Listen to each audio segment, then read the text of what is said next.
Wahai bayi, siapa ayahmu?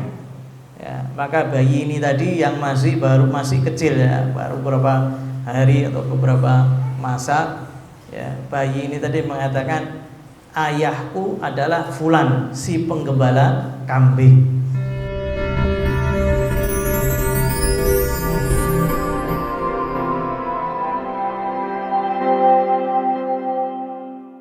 Alhamdulillah, kita lanjutkan kembali daripada pembacaan kitab Muhammad Al-Insanul Kamil karya Sayyid Muhammad bin Alwi Al-Maliki. Terakhir kita membaca bahwasanya Nabi Muhammad SAW selalu perhatian terhadap cerita, dan Nabi sering bercerita. Sebagaimana Al-Quran pun juga sepertiganya itu berisi tentang cerita para nabi terdahulu, sehingga salah satu caranya Nabi Muhammad SAW di dalam berdakwah itu menceritakan kisah yang menarik. Salah satunya yang disebutkan di sini Qissatul Mutakallimina fil Mahdi. Nabi Muhammad SAW bercerita tentang bayi-bayi yang berbicara ketika ia masih kecil ya. Jadi ketika masih bayi ini berbicara. Kemudian Nabi Muhammad SAW mengatakan tidak ada bayi yang berbicara ketika masih kecil kecuali 3 orang. Yang pertama Sayyidina Isa ya, Sayyidina Isa ketika Siti Maryam itu ditanya sama orang-orang sekitar, wahai Maryam ya, sesungguhnya ibumu itu bukan perempuan yang pelacur, bukan ayahmu itu juga pria baik-baik, bagaimana kamu mendatangkan seorang bayi ya. Maka kemudian Sayyidina Isa itu yang ketika itu masih kecil mengatakan qala inni Abdullah ataniyal kitab wa ja'alani nabiyya. Bayi itu mengatakan sesungguhnya aku ini adalah hambanya Allah Subhanahu wa taala, dan aku nanti akan dikasih kitab oleh Allah Subhanahu wa taala, dan aku akan menjadi nabi. Ini bayi yang pertama. Kemudian yang kedua wasahib Juraij ya, yang kedua kisahnya Juraij. Juraij itu seorang yang ahli ibadah di Bani Israel. Juraij ini seorang yang ahli ibadah sampai dia itu membuat som'ah. Som'ah itu tempat ibadah ya, jadi kalau sekarang itu ma'bad ya, tempat ibadahnya khusus ya, punya Juraij. Dia setiap hari sholat di situ. Ketika dia sholat didatangi oleh ibunya. Ibunya memanggil dari kejauhan, ya Juraij ya, dari luar som'ah. Maka Juraij itu masih sholat ya. Juraij itu mengatakan, ya Allah, mana yang lebih aku dahulukan, sholatku atau ibuku? Akhirnya karena lama memikirkan sholat atau ibuku, sampai akhirnya ibunya itu pulang karena nunggu terlalu lama, sehingga ibunya pulang dan Juraij ini terus melaksanakan sholatnya. Kemudian keesokan harinya lagi ibunya datang lagi, manggil lagi dari luar tempat ibadahnya, wahai Juraij ya. Maka Juraij ini mikir lagi, ya Rabb, wahai Allah, mana yang aku utamakan, sholatku atau ibuku? Kemudian Juraij ini memutuskan untuk tetap sholat, dan ibunya ketika itu marah. Ibunya marah kemudian berdoa, ya Allah, jangan matikan Juraij sampai dia melihat wajahnya wanita-wanita pelacur ya. Kemudian ya, Bani Israel itu ingat sama Juraij, dan Bani Israel ini iri sama Juraij. Kemudian di antara mereka itu berpikir bagaimana caranya menjerumuskan Juraij ya. Maka ada seorang wanita ya, wanita Bani Israel itu terkenal cantiknya ya, seorang wanita cantik, kemudian mengatakan, saya mampu untuk memfitnah Juraij ya, saya yang bakal menggodanya ya. Maka kemudian wanita ini mendatangi Juraij. Akan tapi Juraij itu seorang yang kuat ibadahnya, sehingga dia tidak menoleh sedikit pun terhadap kecantikan wanita ini. Kemudian setelah tidak berhasil ya, di tempat ibadah Juraij itu biasanya penggembala kambing itu mampir untuk singgah, ya, neduh. Maka wanita ini tadi ketika melihat ada penggembala kambing ini digoda sampai kemudian akhirnya terjadi perzinahan sampai kemudian hamil. Setelah hamil 9 bulan, wanita ini tadi membawa anaknya ke hadapan masyarakat Bani Israel, kemudian mengatakan bayi ini adalah bayinya Juraij, difitnah. Maka kemudian masyarakat itu marah luar biasa, mengatakan, oh ini Juraij yang ahli ibadah, ternyata dia berzina, ternyata dia punya anak daripada pelacur. Maka semuanya itu berangkat ke tempat ibadahnya Juraij, kemudian dikeluarkan paksa, kemudian bangunannya itu dihancurkan. Ya. Setelah itu Juraij dipukuli. Setelah dipukuli, Juraij ini mengatakan, ya, kenapa kalian? Ini kenapa kalau kalian tiba-tiba mengeluarkanku, menghancurkan tempat ibadahku? Kemudian masyarakat mengatakan, kamu itu sudah zina sama perempuan ini sampai perempuan ini hamil. Maka Juraij ini mengatakan, mana bayinya? Ya, maka kemudian didatangkan bayi itu. Juraij mengatakan, ya, tunggu sebentar, ya, saya mau sholat, ya, saya mau sholat. Maka kemudian Juraij itu sholat 2 rakaat, ya. Maka setelah selesai sholat, ya, Juraij ini minta sama Allah Subhanahu Wa Taala untuk diselamatkan daripada fitnah. Bayi itu didatangi, kemudian sama Juraij ditusuk pakai tangannya, itu kayak dijawil gitu. Wahai bayi, siapa ayahmu? Ya, maka bayi ini tadi yang baru masih kecil, ya, baru beberapa hari atau beberapa masa, ya, bayi ini tadi mengatakan, ayahku adalah fulan, si penggembala kambing. Ketika masyarakat melihat bayi ini itu berbicara, kemudian menunjukkan siapa daripada ayahnya, maka kemudian masyarakat ini langsung, ya, nyambut Juraij, kemudian menciuminya, ya, kemudian, ya, ngalap berkah, ya, ngalap berkah sama Juraij. Kemudian waqala nabni laka sam'atak min dhahab. Maka masyarakat itu mengatakan, wahai Juraij, kami mohon maaf, kami akan membangun tempat ibadahmu dari emas. Ya, padahal Juraij tadinya tempat ibadahnya itu dari tanah. Maka Juraij ini mengatakan, la aiduha min tib kama kanat fafa'alu. Akan tapi Juraij menolak, ya, enggak, tapi saya kepingin kalian bangun lagi sama daripada tanah, jangan daripada emas. Maka kemudian mereka itu membangun kembali tempat ibadahnya. Ini bayi yang kedua, ya.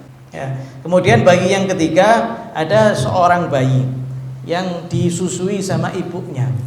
Ketika ibunya itu menyusui, tiba-tiba ada seorang, ya, daripada kerajaan, ya, dia pakai kuda yang gagah. Kudanya itu mewah, pakaiannya mewah, ya, kemudian tampan, ya. Maka kemudian ibunya itu mengatakan, ya Allah, jadikan anakku seperti dia, ya, daripada penguasa, memiliki jabatan, ya, pakaiannya bagus, tempatnya mewah. Maka ibu ini mengatakan, ya Allah, jadikan anakku ini seperti orang ini, ya. Bayi yang lagi nyusu tiba-tiba itu melepas daripada susu ibunya, kemudian melihat daripada orang itu, kemudian berbicara, ya Allah, jangan jadikan aku seperti orang ini, ya. Dan Nabi Muhammad SAW, beliau itu ketika mengkisahkan, ketika bayi itu melepas atau bayi menyusu, beliau itu mengumpamakan dengan jari telunjuknya, ya. Beliau ngisap juga jari telunjuknya untuk menunjukkan bahwasanya bayi itu sedang menyusu. Ini cara Nabi Muhammad SAW di dalam menceritakan sebuah kisah. Kemudian tidak lama kemudian datang seorang budak perempuan lagi digiring sama masyarakat, dipukuli, kemudian dituduh, ya. Masyarakat itu mengatakan, kamu itu berzina, kamu sudah mencuri, dipukul sambil digiring, ya, seperti zaman sekarang kalau seandainya ada yang ketahuan berzina, ya, digiring di kampungnya sambil dipukuli, ya, kamu itu berzina, kamu itu mencuri. Maka ibu ini tadi kesian sama anaknya, kemudian mendoakan, ya Allah, jangan jadikan anakku seperti wanita ini tadi, ya, bayi ini tadi yang tadi tengah-tengah nyusu, ngelepas daripada susunya, ngelihat wanita ini tadi, kemudian bayinya itu berdoa, ya Allah, jadikan aku seperti wanita ini. Ya, dari sini ibunya mulai bingung.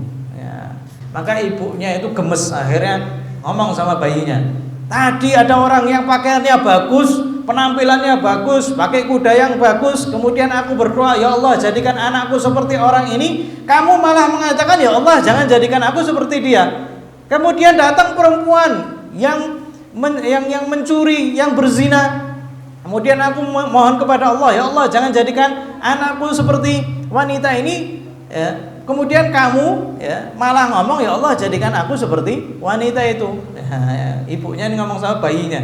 Ya. Maka bayinya itu menjelaskan, ya, wahai ibu, sesungguhnya yang tadi pakaiannya bagus daripada kerajaan, dia termasuk penguasa yang semena-mena. Maka aku itu berdoa sama Allah, ya Allah, jangan jadikan aku seperti orang itu. Ya. Adapun wanita yang tadi yang digiring sama masyarakat, yang dikatakan dia itu berzina, dia mencuri, sesungguhnya dia tidak berzina dan dia tidak mencuri. Ya, dia tidak berzina, dia juga tidak mencuri. Akan tapi dikasih cobaan sama Allah Subhanahu wa taala, dan wanita ini tadi mengatakan apa? Hasbunallah wa ni'mal wakil, mengembalikan semuanya kepada Allah Subhanahu wa taala, menerima cobaan daripada Allah Subhanahu wa taala. Maka kemudian bayi ini tadi mengatakan, oleh karena itu wahai ibuku, aku mengatakan, ya Allah, jadikan aku seperti wanita tersebut. Ya, ini diceritakan oleh Nabi Muhammad sallallahu alaihi wasallam. Sehingga Sayyid Muhammad bin Alwi Al-Maliki, beliau mengatakan, ya, kalau seandainya seorang ibu itu berdoa, ya, maka pasti dikabulkan sama Allah Subhanahu wa taala. Jurais ini ahli ibadah, ya. Akan tapi ketika dia tidak patuh terhadap panggilan orang tua, maka kemudian Allah Subhanahu wa taala ngasih fitnah, ya, untuk menunjukkan kepada kita bahwasanya doanya ibu itu mandi, doanya ibu itu mustajab. Doaul walid li waladi ka du'ain nabi li ummati. Nabi Muhammad SAW mengatakan, doanya kedua orang tua itu seperti doanya seorang nabi kepada umatnya. Nabi itu doanya pasti diterima sama Allah Subhanahu wa taala, mustahil ditolak sama Allah Subhanahu wa taala. Itu doa seorang ibu, seorang ayah kepada anaknya. Sehingga kalau seandainya kepingin anaknya soleh, kepingin anaknya baik, kepingin anaknya dipandang oleh Nabi Muhammad SAW dengan pandangan rahmah, kepingin diangkat oleh Allah Subhanahu wa taala, maka seorang ibu harus mendoakan anaknya, seorang ayah harus mendoakan daripada anaknya, karena doanya itu sama seperti doanya seorang nabi. Terlebih lagi ibu ini, ya, tersakiti, ya, doanya orang terdolimi bakal diterima oleh Allah Subhanahu wa taala. Doanya ibu, doanya juga orang terdolimi. Maka kemudian Allah Subhanahu wa taala mengabulkan daripada doanya, sehingga Jurais itu terkena fitnah. Akan tapi karena Jurais ini termasuk ahli ibadah, akhirnya, ya, diselamatkan oleh Allah Subhanahu wa taala. Ya, karena dia termasuk orang yang bertakwa kepada Allah Subhanahu wa taala. Kata Sayyid Muhammad bin Ali Al-Maliki, bahwasanya Allah Subhanahu wa taala mengatakan, "Wa man yattaqillaha yaj'al lahu makhraja." Barang siapa yang bertakwa kepada Allah Subhanahu wa taala, maka Allah Subhanahu wa taala kasih solusi. Maka Allah Subhanahu wa taala menyelamatkan Jurais. Hasil apa? Hasil karomahnya. Ya, Jurais bukan nabi, berarti bukan mukjizat. Jurais ini salah satu daripada Bani Israel, ya. Kemudian gara-gara doanya Jurais, bayi ini apa? Berbicara. Berarti ini adalah sebuah karomah. Maka jangan sampai seorang itu mengingkari karomah. Ya, karomah itu ada di Al-Qur'an, ada di hadis Nabi Muhammad SAW. Contohnya ini Jurais. Sehingga hendaknya seorang itu mempercayai daripada karomah. Bagaimana caranya kita membedakan karomah dengan sihir, dengan benda-benda yang lain, ya?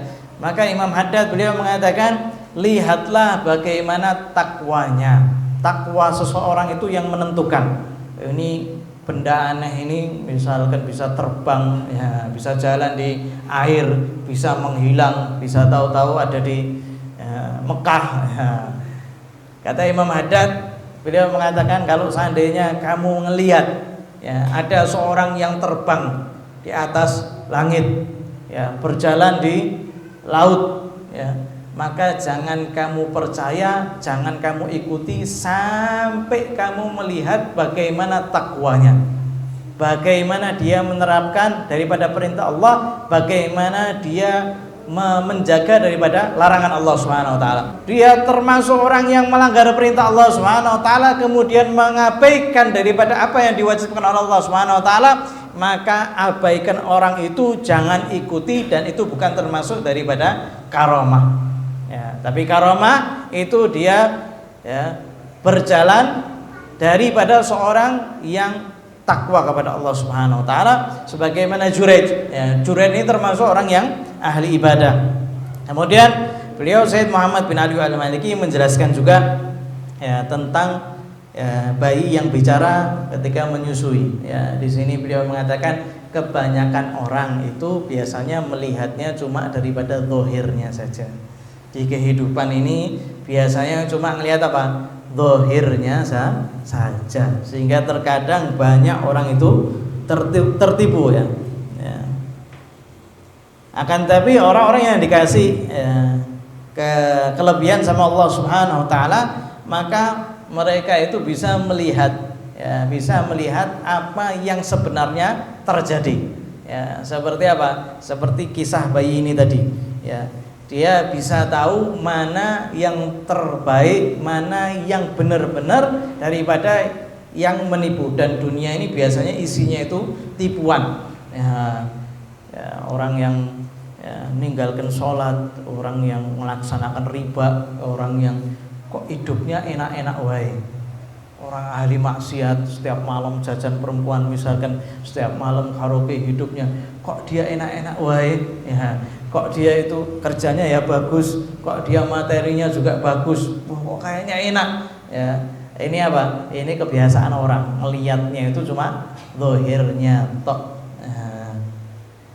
Padahal Allah Subhanahu wa taala sudah mengatakan, wa man a'rada an dzikri fa inna lahu ma'isyatan dhanka. Barang siapa yang berpaling daripada zikirku, berpaling daripada ajaranku, maka dia pasti memiliki kehidupan yang sempit. Sempit pasti. Ya, pasti dikasih kesumpahan sama Allah Subhanahu wa taala, dikasih kesempitan sama Allah Subhanahu wa taala, meskipun berbagai macam kesenangan dunia dia jalankan. Akan tapi ya, ini termasuk hukum daripada Allah Subhanahu wa taala. Kalau seandainya berpaling daripada syariat Allah, pasti hidupnya sempit ya. Kemudian beliau juga menjelaskan bahwasanya wudhu itu sudah ada dari sejak umat terdahulu ya. Mereka juga ada wudhu, mereka juga ada sholat ya. Banyak juga kisah tentang sholat orang-orang terdahulu, begitu juga wudhunya. Akan tapi semua gerakan sholat itu dikumpulkan untuk umat Nabi Muhammad SAW. Jadi berdiri, ruku, sujud. Itu setiap umat itu ada yang di sholatnya itu berdiri aja, ada sholatnya ruku, ada yang sholatnya sujud saja. Akan tapi untuk umat Nabi Muhammad SAW, karena umatnya terbaik, maka digabungkan. Ya, ada berdirinya, ada rukuknya, ada sujudnya, dikumpulkan untuk umat Nabi Muhammad SAW. Semoga Allah Subhanahu wa taala menjadikan kita termasuk yang menerima segala ketetapan Allah Subhanahu wa taala, dan semoga Allah Subhanahu wa taala menjadikan kita termasuk yang berbakti kepada kedua orang tua kita, dan semoga Allah Subhanahu wa taala menjadikan kita termasuk yang dikasih taufik oleh Allah Subhanahu wa taala untuk menjalankan apa yang diperintah oleh Allah Subhanahu wa taala. Jadikan kita termasuk yang ahli ibadah, dijadikan kita termasuk yang berzikir kepada Allah Subhanahu wa taala dengan zikir yang banyak, terlebih lagi di bulan awal daripada bulan Dzulhijjah. Dan semoga Allah Subhanahu wa taala menjadikan kita termasuk yang dicintai oleh Allah Subhanahu wa taala, dicintai oleh Rasulullah SAW. Dan semoga Allah Subhanahu wa taala mengakhiri usia kita dalam keadaan husnul khatimah, mudah mengucapkan kalimat la ilaha illallah inda sakaratul maut. Ya Allah biha, ya Allah biha, ya Allah bisnul khatimah. Ya Allah biha, ya Allah biha, ya Allah bisnul khatimah. Ya Allah biha, ya Allah biha, ya Allah bisnul khatimah. Ya muqallibal qulub, tsabbit qalbi ala dinik. Wa sallallahu alaihi sayyidina Muhammadin nabiyil ummi ala alihi wasallam. Walhamdulillahirabbil alamin.